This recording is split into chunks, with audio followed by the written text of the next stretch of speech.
Welcome back. I'm delighted that you're here again for yet another lesson. This lesson is about breathing again, but this will be the last one that we're doing on breathing for a little while. The thing with the fundamentals in singing, as with most things, is that you never leave them behind actually.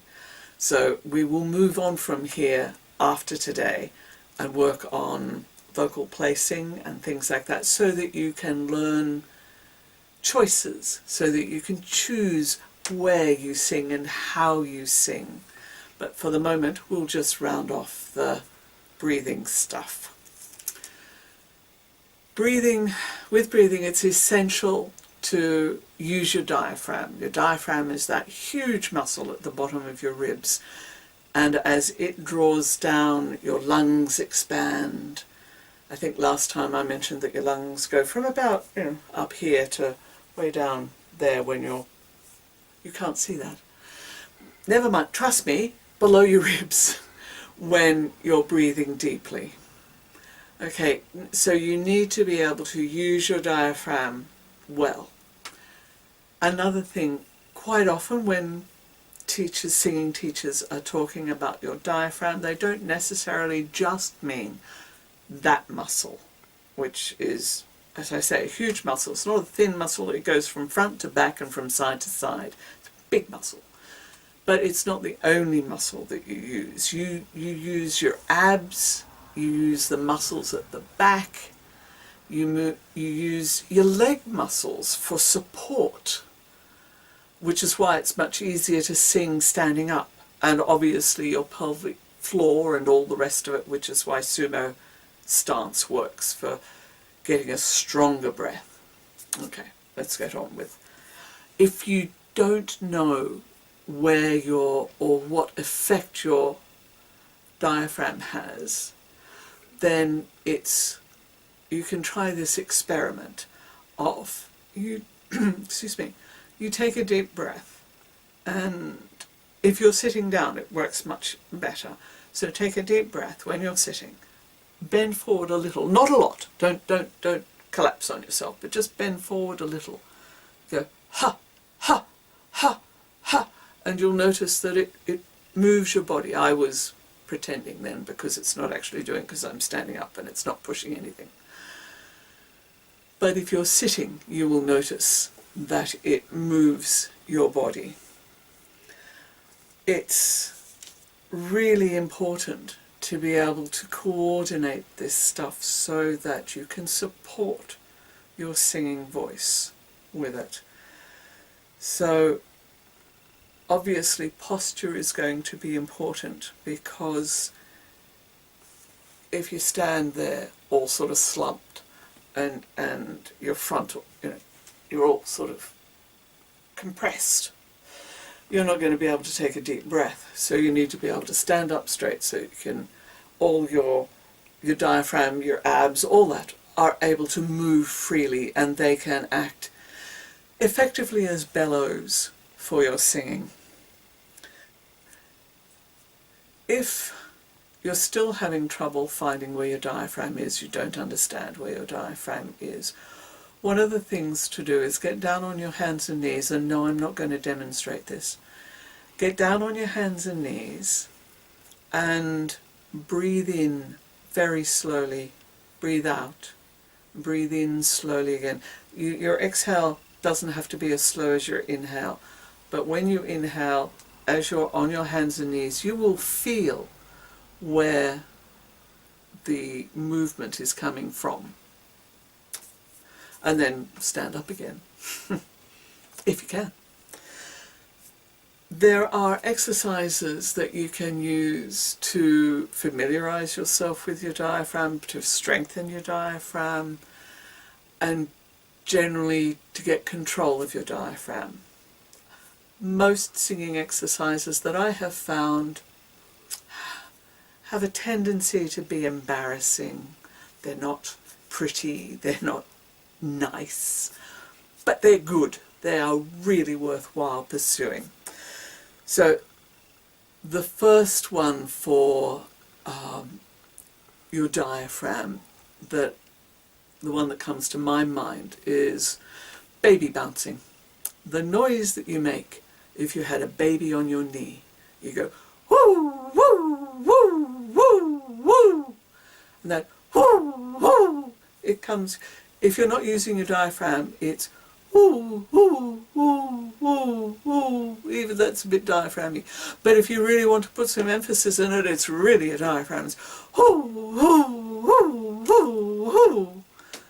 And yeah, not a nice sound, not the sort of thing you do in public, but it's a really useful sound. Another thing you can do, again to exercise your diaphragm, is dog pants. Not pretty, but it's all diaphragm. Or diaphragm and all the rest of the other muscles.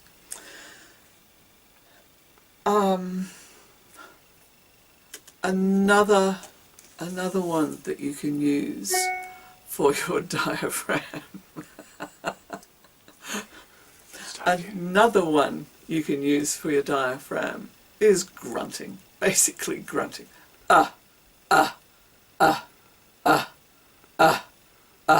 This does not come from up here. It comes from way down low. And so you're really feeling your diaphragm when you do that. Again, not pretty, but useful. Along with the bouncing baby, woo, woo, you can do a hiss. You can it's more than just a that doesn't give it to you. That you're using your muscles to control the length of the hiss if you're just doing a plain but you will really feel your muscles if you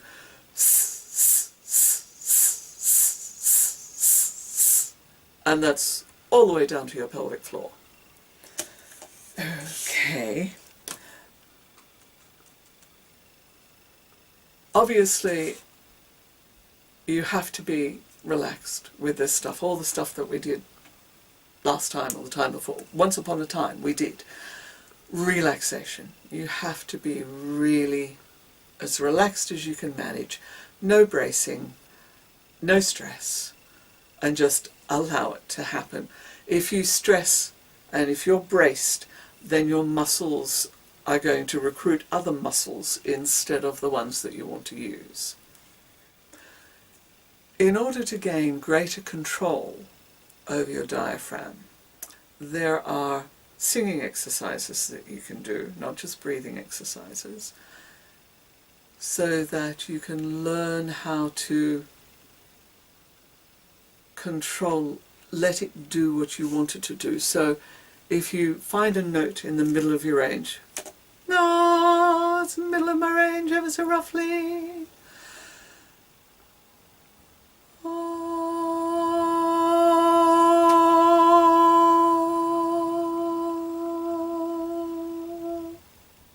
And you use your diaphragm to do, don't do the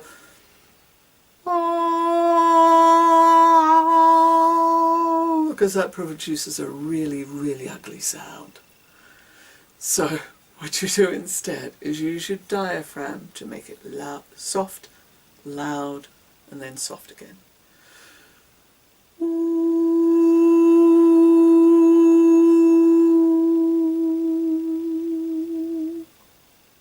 And if you practice that over and over again, it'll get smoother. Initially, it will probably be a bit rough, a little shaky, and a little jerky in its crescendo and decrescendo. But over time, it will get better. So,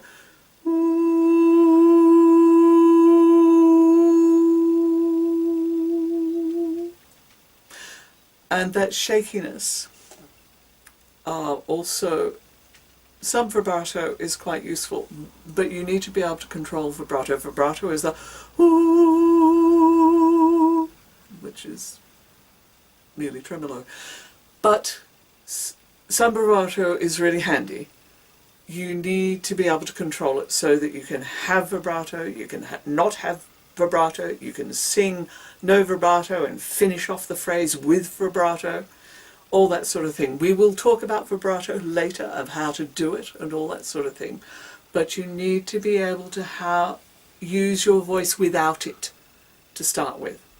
And so again, starting with the note somewhere in the middle of your range.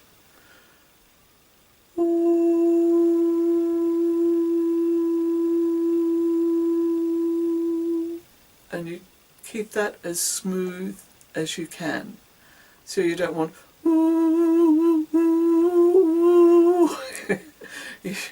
you just, and it's kept smooth by your diaphragm and all the other muscles being smooth with it, which is why over time it will get smoother, because your muscles will get more and more used to doing that exercise. If you do those, then you will have some reasonable control over your diaphragm, along with the breathing exercises of breathing deeply and letting out the air slowly and all that sort of thing. Give it a go, and that's the end of this lesson, short lesson, and I'll see you next time, where we'll do some work on resonance, on where you place your voice. Thank you very much for your patience. Take care. Bye.